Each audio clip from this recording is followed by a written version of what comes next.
আজ আমি একটা নতুন ধরনের মকটেল রেসিপি দেখাবো। এই মকটেলটা কেমনভাবে তৈরি হয় তার জন্য নিতে হবে প্রথমে জলজিরা, আইস কিউব, লেবু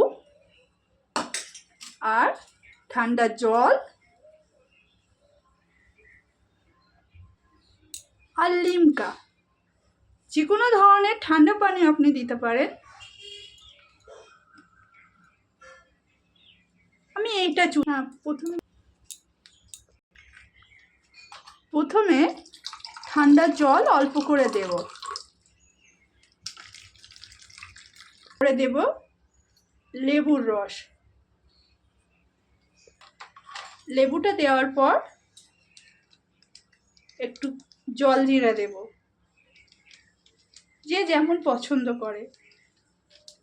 এরপর আমি গ্লাসে পরিমাণ মতো এবার গ্লাসে আমি 2 টুকরো করে আইস কিউব দেব।